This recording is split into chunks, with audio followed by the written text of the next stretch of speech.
नमस्कार दर्शकों, स्वागत आप सभी का हमारी इस खास चर्चा में। आपके साथ मैं हूं ऐश्वर्या। भारत एक विशाल देश है जिसकी करीब 70% आबादी गांव में रहती है। ऐसे में गांव के बारे में, उसकी आबादी के तरक्की उत्थान के बारे में सोचना अच्छी बात है। लेकिन अंत्योदय का नारा देने वाली सरकार विकास की दौड़ में कहाँ रह गई है, विकास की दौड़ में कहाँ तक पहुंची है, इसी पर हम चर्चा करेंगे। हमारा चर्चा का विषय रहेगा शहरीकरण से आएगा विकास।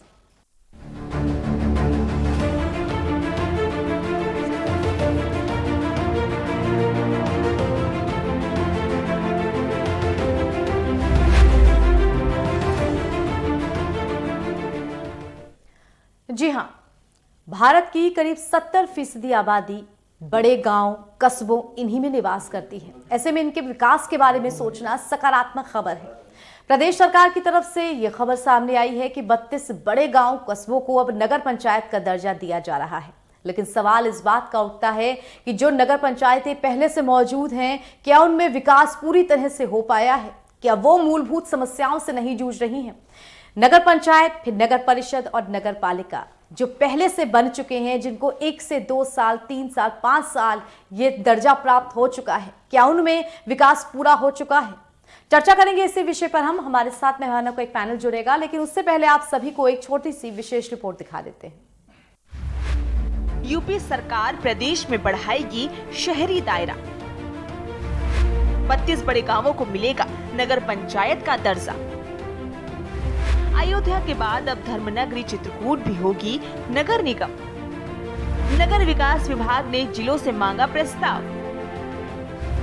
जिलों में डीएम स्तर पर लिए जाएंगे सुझाव और आपत्तियां। अगली कैबिनेट बैठक में रखा जाएगा प्रस्ताव। चित्रकूट के नगर निगम बनने के बाद होंगे 18 नगर निगम। 32 नई नगर पंचायत बनने के बाद होंगी 522 नगर पंचायतें।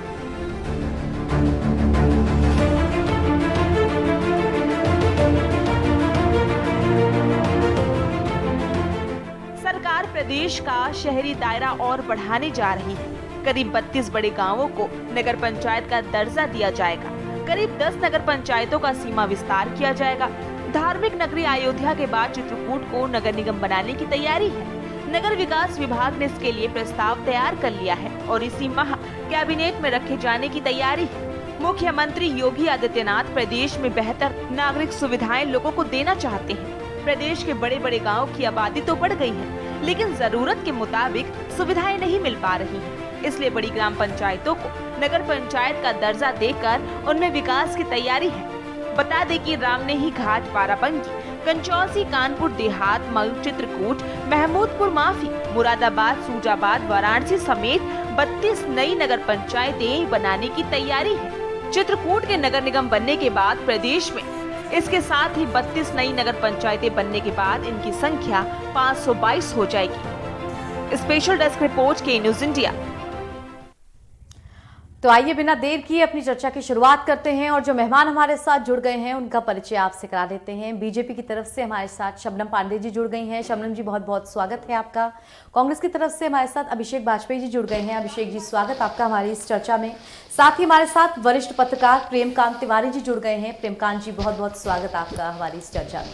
शबनम जी, पहला सवाल मेरा आपसे ही रहेगा। जिस तरह का विषय आज हमने उठाया है, बड़े गांव, कस्बों को नगर पंचायत में मिलाया जा रहा है, नई नगर पंचायतें बनाई जा रही हैं।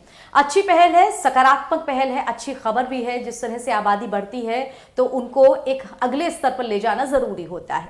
लेकिन यहाँ पर एक सबसे बड़ा प्रश्न जो है वो ये है, विकास की बात करती है सरकार, अंत्योदय की बात करती है सरकार, कितनी ऐसी पंचायतें हैं जहां पर आज तक मूलभूत सुविधाएं नहीं पहुंच पाई।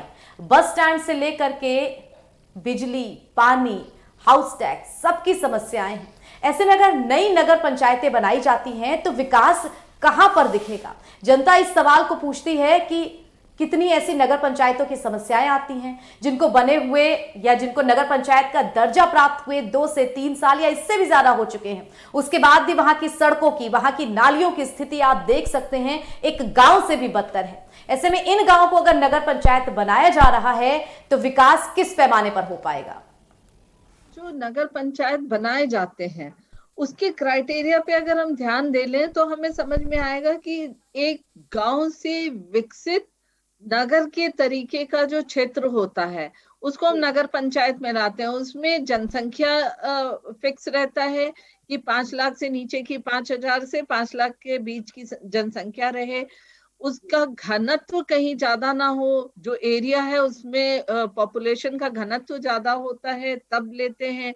और राजस्व का कलेक्शन कितना होता है, और साथ साथ नॉन एग्रीकल्चर जो क्षेत्र होता है उस नॉन एग्रीकल्चर क्षेत्र में रोजगार की क्या क्या प्रावधान है या क्या क्या संभावनाएं हैं उस पर ध्यान दिया जाता है। और तब उसको नगर पंचायत में, उस ग्रामीण एरिया को नगर पंचायत में, क्योंकि वो शुद्ध रूप से ग्रामीण क्षेत्र भी नहीं रह जाता और ना नगर का क्षेत्र होता है, तो ये नगर में आने वाला सबसे छोटी इकाई के तौर पे नगर पंचायत को देखा जाता है, जबकि ये ऑटोनोमस होता है। अब बात यह है कि देखिए, जब से हमारी सरकार आई है आपने देखा कि हर ग्रामीण क्षेत्र हो या शहरी क्षेत्र हो, सभी जगह बिजली, पानी, शौचालय, आवास, तमाम ऐसी मूलभूत आवश्यकताएं जिनसे वंचित थे ये क्षेत्र, उनको उन क्षेत्रों में ये सारी सुविधाएं पहुंचाई गई। और भी चाहे सड़क के जाल हो। शमन जी, इसी चीज से मैं बात जा रही हूँ। नगर पंचायत की बात करती हैं आप। नगर पंचायत के बाद नगर पालिका परिषद और नगर निगम, जो कि मेट्रो सिटीज में होते हैं। लखनऊ के नगर निगम की बात देख लीजिए आप। पॉश इलाके गोमती नगर में कितनी सड़कें हैं जिनकी हालत खराब है। बिजली की समस्या चौतरफा है, किसी एक घर से नहीं, हर घर से मीटर रीडिंग से लेकर के बिल मीटर फास्ट होने तक की समस्याएं सामने आती हैं। तो ऐसे में मूलभूत सुविधाएं जो उनका अभाव है, उनसे संबंधित समस्याएं नगर निगम तक में आ रही हैं। ऐसे में नगर पंचायत, वहां पे तो और भी बड़ी बड़ी तरीके की समस्याएं हैं। कितनी नगर पंचायत हैं जिनसे हमने संपर्क किया, उनका ये तक कहना था कि जितना भी पैसा फंड आया, तमाम तरीके के सपने दिखाए गए थे कि सड़क बनेगी, सड़क के दोनों तरफ स्ट्रीट लाइट्स होंगी, लाइट की व्यवस्था होगी, बस स्टैंड होगा। वहां की हालत ऐसी है कि बस स्टैंड नहीं बना, और बस स्टैंड के लिए जिस भवन का निर्माण कराया गया वहां पर अराजक तत्वों का कब्जा है। तो इस तरह की परिस्थितियां जब पैदा होती हैं तो जनता इस बात को सिरे से निकाल देती है कि ये विकास कैसा, ये विकास सिर्फ खबरों के लिए है, ये विकास सिर्फ इन चीजों के लिए है। आपने कह दिया, हम खुश हो गए, विकास हो गया। धरातल पे ये विकास नहीं दिखता। मैं कहीं इनकार नहीं करती कि निश्चित तौर पे सारा सिस्टम ध्वस्त था। अगर हम कहते हैं कि 70 सालों में इस तरीके का विकास हुआ तो विपक्ष उंगली उठाते हैं कि 70 साल में बहुत कुछ हो गया, लेकिन अगर मूलभूत आवश्यकताओं के लिए भी जनता को मुंह ताकना पड़ा सरकारों के, तो ये एक चिंता का विषय था। लेकिन हमारी सरकार जब से आई है, लगातार आप देखिए, बिजली जैसी मूलभूत आवश्यकता, घर, शौचालय तो समझिए कि कभी शौचालय बगैर शहरी इलाके के लोग सोच भी नहीं सकते थे, लेकिन शहरी इलाके में भी शौचालय बनवाना पड़ा। तमाम ऐसे, और ये भी मानने को मैं तैयार हूं कि विकास एक ऐसा कार्य है जो सतत प्रक्रिया है। ऐसा नहीं है हम कितना भी विकास कर देंगे, लेकिन उसके बावजूद विकास की गुंजाइश हमेशा रहती है और बेहतरी की गुंजाइश हमेशा रहती है। हमारी सरकार लगातार जब से आई है सड़कों की जाल बिछा रही है।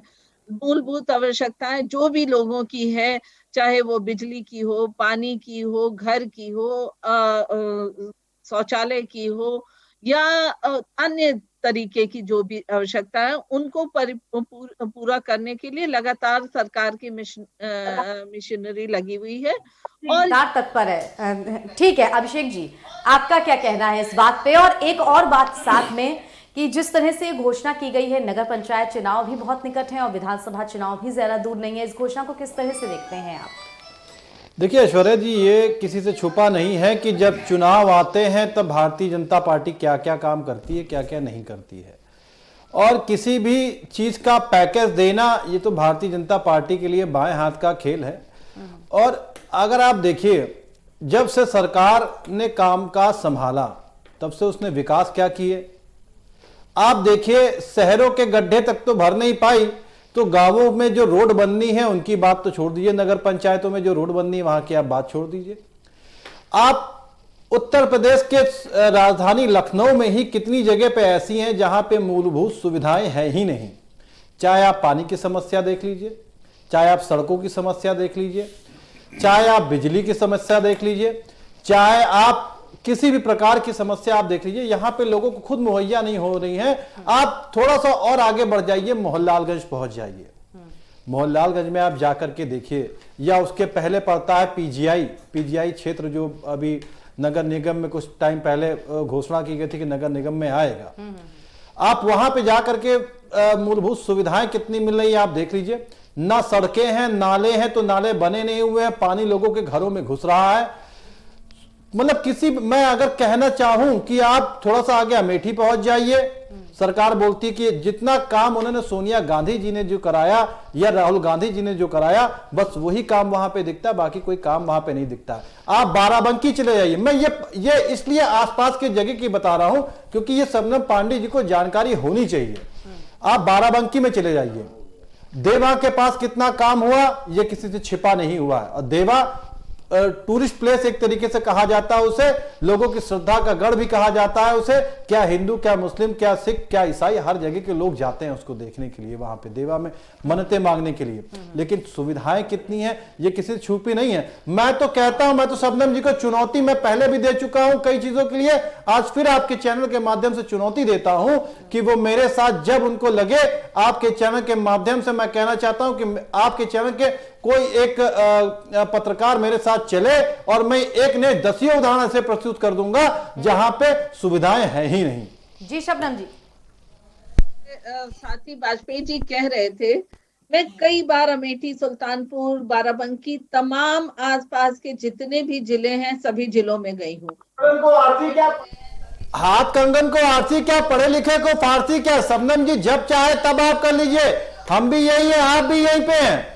क्यों ना के न्यूज के माध्यम से सरकार और विपक्ष दोनों को पता चले कौन कितना सही बोल रहा है, कौन कितना गलत बोल रहा है।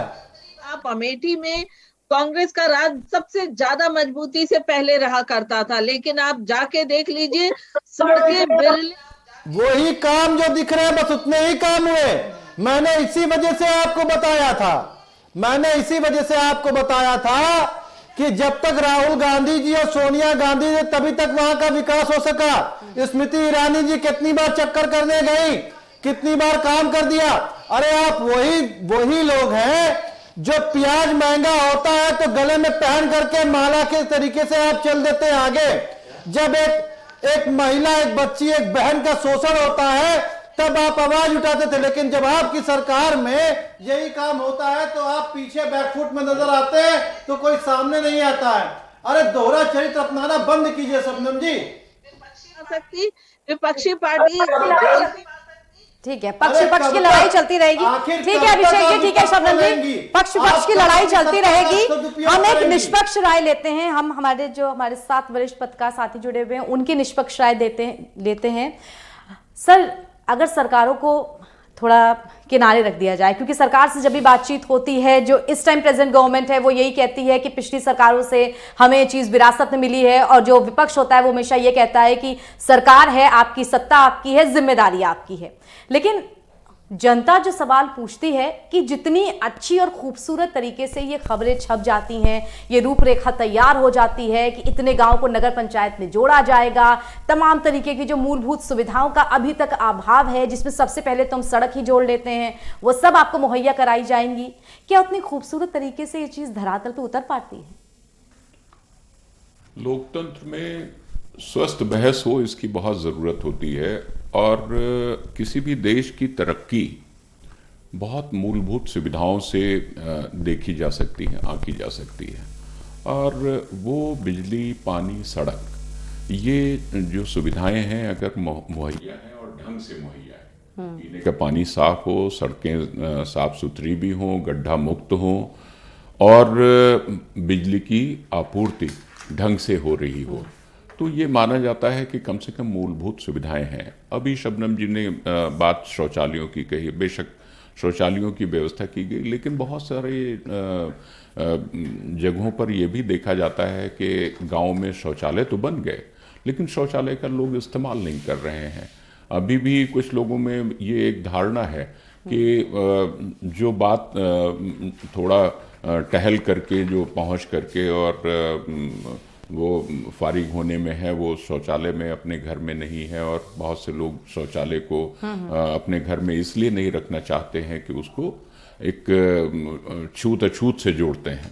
तो इन सब चीज़ों में एक जागरूकता लाने की और भी ज़रूरत है, लेकिन बहुत सारे लोग इस्तेमाल भी करने लगे हैं, तो ये एक अच्छी बात है। अब एक बात आती है कि आपने ये बताया कि 32 ऐसे गांव हैं जिनको नगर पंचायत के दर्जे की तैयारी हो रही है, देने की तैयारी। ठीक है, कुछ बहुत सारे ऐसे कस्बे हैं जो गांव नुमा हैं, बहुत सारे ऐसे बड़े गांव हैं जो कस्बे नुमा हैं। अब बात इस पर निर्भर करती है कि सुविधाएं कहां पर कितनी हैं। देखिए, बिजली पानी सड़क तो बहुत बुनियादी सुविधाएं हो गई, उसके बाद में आता है चलिए शौचालय, उसके बाद में ये है कि स्वच्छता, उसके बाद में ये है नाली की पानी के निकास की व्यवस्था कैसी, कूड़ा निस्तारण की व्यवस्था कैसी, स्कूलों की व्यवस्था कैसी है, स्वास्थ्य के लिए अस्पतालों की व्यवस्था कैसी है। अगर ये व्यवस्थाएं चाक चौबंद नहीं, अच्छी नहीं है, तो फिर ये सरकार के अपने किरदार पर सवाल उठता है। अब एक बात और आती है, सरकार की बात आई, लगभग हर सरकार में काम किया जाता है, काम का मंसूबा होता है, उनकी मंशा होती है कि हम अच्छा काम करें, लेकिन योजनाएं बनती हैं, योजनाओं का क्रियान्वयन किस हद तक अच्छे तरीके से हो रहा है कि नहीं हो रहा है, उन योजनाओं को अमली जामा अच्छे ढंग से पहनाया जा रहा है कि नहीं पहनाया जा रहा है, अगर वो नहीं हो रहा है तो दिक्कत आती है।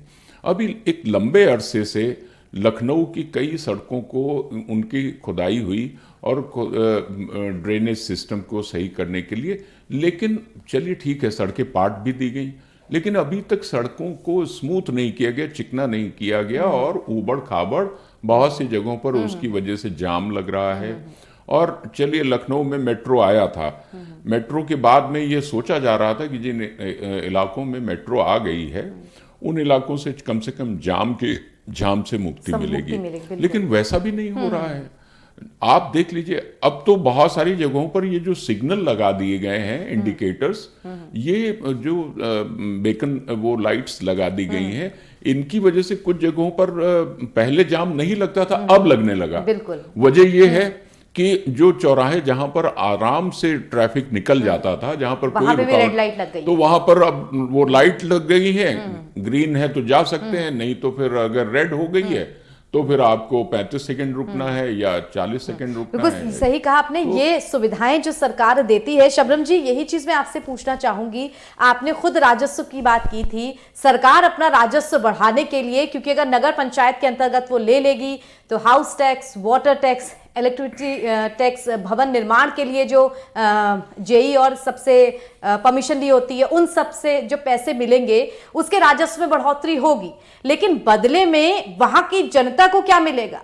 जनता का तो एक तरीके से काम और ज्यादा बढ़ गया। अब जनता को, वो जो इतनी पढ़ी लिखी भी नहीं है अभी, एकदम से वहां शिक्षा का भी अभाव है, वो कहां इन सब चीजों के चक्कर लगा पाएगी? ये एक बड़ी समस्या उभर करके सामने आती है।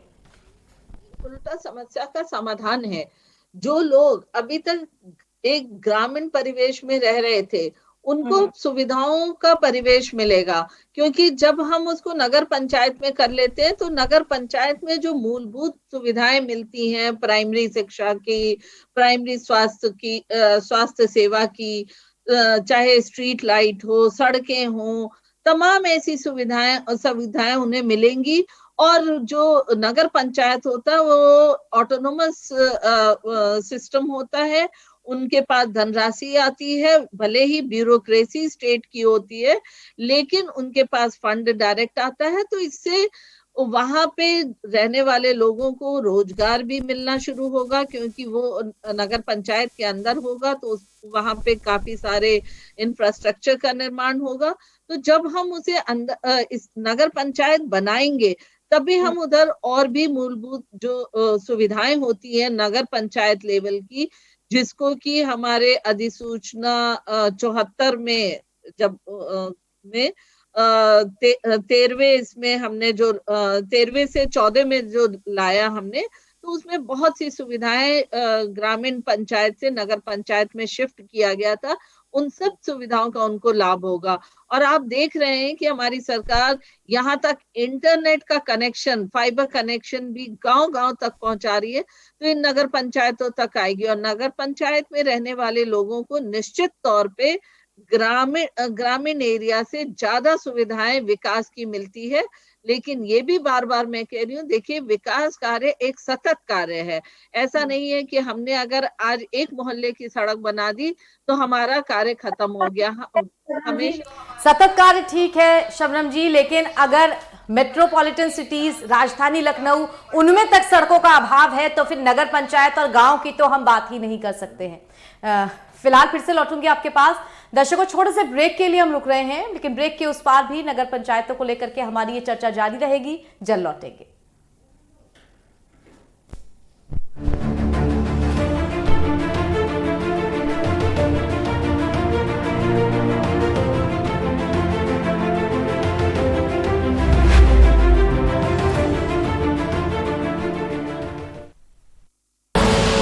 आप देख रहे हैं के न्यूज, खबरों का सारथी।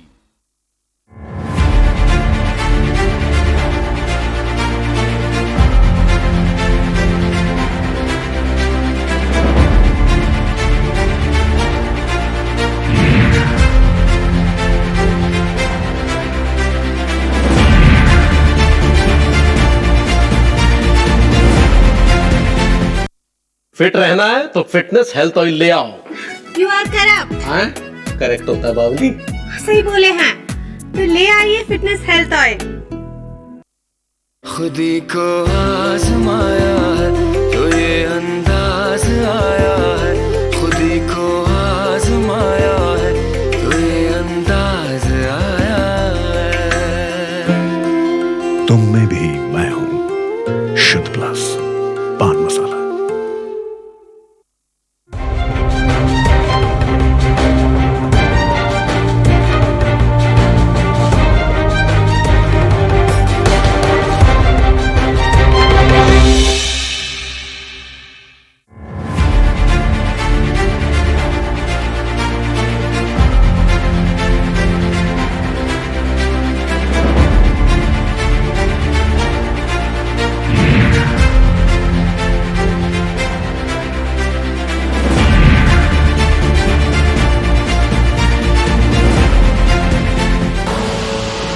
देख रहे हैं के न्यूज, खबरों का सारथी।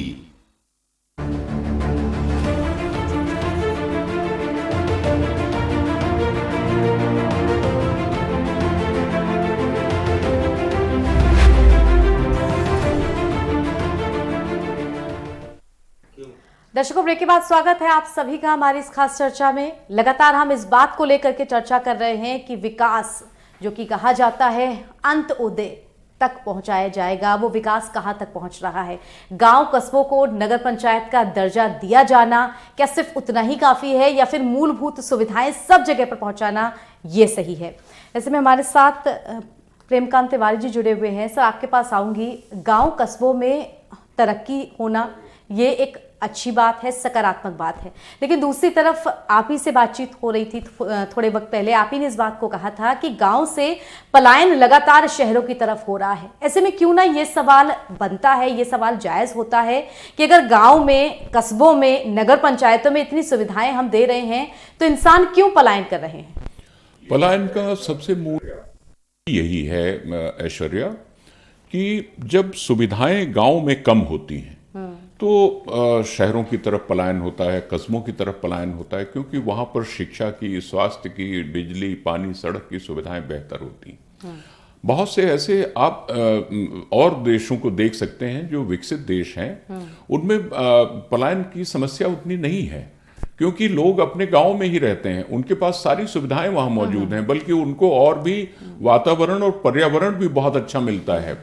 तो वो शहर की खचखच से दूर रहना पसंद करते हैं और वो ज़्यादा अच्छा सृजनात्मक माहौल को लाभ लेते हैं उसका। तो ऐसी सूरत में अगर हमारे गांव में वो सुविधाएं पहुंच जाएं, वो एक सुरक्षा पहुंच जाए और वो ऐसी वैसी सारी चीज़ें मौजूद हों जिनके लिए शहर में आदमी भागता है, तो क्यों आना चाहेगा भला? बिल्कुल एक बड़ी समस्या है ये। हाँ। इसको लेकर के शबनम जी आपके पास में आऊंगी। हमने जो बातचीत की, करीब 28 से ज्यादा नगर पंचायत वहां मौजूद जो सदस्य थे उनसे हमने बातचीत की थी। उनकी तरफ से ये समस्याएं आई हैं कि उनके गांव को नगर पंचायत का दर्जा प्राप्त हुए किसी को 1 साल, किसी को 3 साल हो चुका है, उसके बावजूद भी सड़कों के हाल बुरे हैं, नालियां चौक हैं, पानी इतना गंदा है कि मेन सड़कों तक आता है, स्ट्रीट लाइट की कोई व्यवस्था नहीं है जिसका वायदा किया गया था। भवन निर्माण से पहले भी अब कई तरीके की स्वीकृतियां ली जाती हैं जिनमें साफ तौर पे अंडर द टेबल पैसे का लेन देन होता है।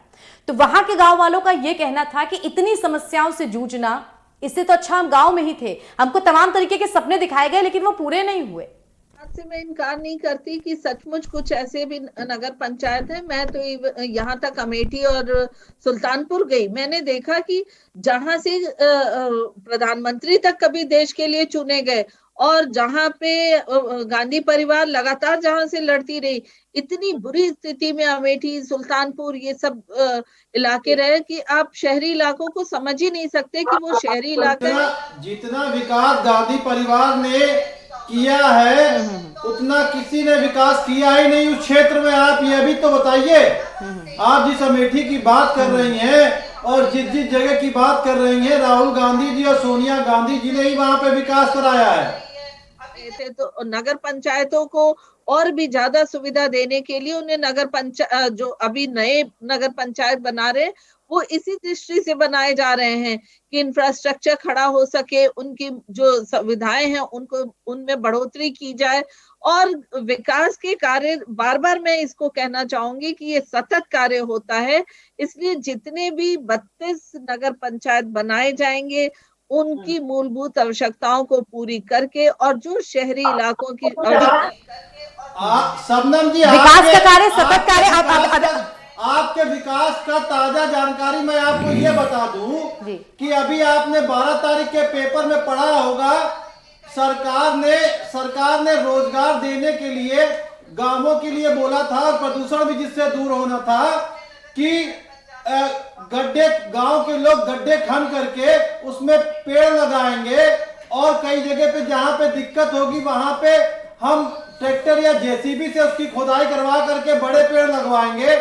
उसी का ताजा उदाहरण आप लोगों ने 1,07,00,000 रुपए का भ्रष्टाचार किया, जिसकी जब ऑडिट हुई है तो उसमें सिर्फ तकरीबन 64 ही बाउचर पकड़ में आए हैं।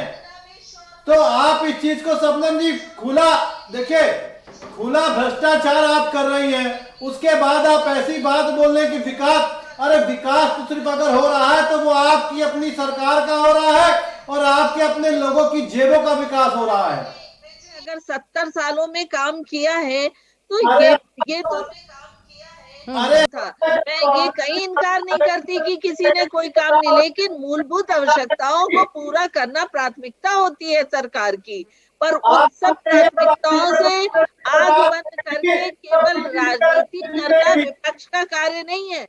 अगर उन्होंने देखिए कोई भवन भी बनता है तो नींव मजबूत की जाती है, अगर देश भी मजबूत हो तो नींव। जिस तरह से सरकार और पक्ष विपक्ष अपनी बातें रखता ही है, लेकिन सारी सरकारों में एक जैसी स्ट्रैटेजी देखी गई है। जो वीवीआईपी एरियाज होते हैं, जो वीवीआईपी लोग जहां से इलेक्शंस लड़ते हैं, जहां उनकी जगह होती हैं, वो जगहों पर विकास हो जाता है, यानी कि जो खबरों में बनी रहती हैं। और जो बाकी सारी जगह हैं वो ज्यादातर मूलभूत सुविधाओं के भी अभाव की समस्या से जूझ रही होती हैं। ये मेंटालिटी हमारी सरकारों की, हमारे शासन की कब बदलेगी आखिर? कुल मिलाकर के मैं तो एक बात ये जानता हूं कि देखिए वीआईपी एरियाज होते हैं, उनमें कुछ सुविधाओं का केंद्रीकरण ज़्यादा हो जाता है और ज़्यादा सुविधाएं मिल जाती हैं। उन लोगों को अपने चुनाव दोबारा लड़ने होते हैं। लेकिन एक बात आप देखिए कि चाहे स्थानीय निकाय के चुनाव हो, जो साधारण व्यक्ति होता है, गरीब व्यक्ति भी होता है, चुनाव लड़ने के बाद में, एक पद हासिल करने के बाद में जब वो जीत जाता है तो पद हासिल हो जाता है उसको और उसके बाद में उसकी आर्थिक स्थिति एकदम से अच्छी हो जाती है। तो इसका मतलब एक ये कि कहीं ना कहीं एक सरकारी अमले के साथ में और उस जनप्रतिनिधि के साथ में एक साठगांठ ऐसी हो जाती है वो भ्रष्टाचार की वजह से कि वो मालदार हो जाता है, उसके पास स्कॉर्पियो आ जाती है, उसके पास फॉर्च्यूनर भी आ जाती है, उसके पास दूसरी गाड़ियां भी आ जाती, क्षेत्र का विकास पीछे रह जाता है। और ये दूर तभी हो सकता है जबकि पूरे तौर से मॉनिटरिंग होगी, वास्तव में लोगों के अंदर ये जागरूकता होगी। आज साधन पहुंच मिल गए हैं, लेकिन उसका तरीका क्या रहा साधन अर्जित करने का, लोग इससे बहुत मतलब नहीं रखते हैं। लेकिन इसकी खोजबीन होनी चाहिए। आज लोगों के अंदर ये जागरूकता होनी चाहिए कि हमारा जो प्रतिनिधि होगा हमारी सुविधाओं के लिए अच्छा काम करेगा, तभी ठीक रहेगा। वरना इतना देखिए, ठीक है हम 5G की तरफ आगे बढ़ रहे हैं, हम इतनी सारी सुविधाओं की बात कर रहे हैं, आज भी जन सूचना का अधिकार है, उसका इस्तेमाल करते हुए हम लोग क्यों नहीं इतना सही मत। सरकारें बदलती रहती हैं, जनता की स्थिति शायद जस की तस रहती है, चाहे जितना सपना दिखा करके कोई भी सरकारें आए। दर्शकों, इस विषय पे चर्चा करने का जो हमारा मकसद था वो यही था कि ये वो समस्याएं हैं जो आपसे जुड़ी रहती हैं, जिनका असर आप पर होता है। फिलहाल इस चर्चा से मुझे इजाजत दीजिए। अपने मेहमानों को धन्यवाद देने का वक्त आ गया है। शबनम जी, धन्यवाद हमारे साथ जुड़ने के लिए। अभिषेक जी, आपका भी बहुत धन्यवाद हमारे साथ जुड़ने के लिए। प्रेमकांत तिवारी सर, आपका भी बहुत धन्यवाद हमारे साथ जुड़ने के लिए। और फिलहाल इजाजत। देश दुनिया के तमाम खबरों के लिए जुड़े रहिए के न्यूज़ के साथ।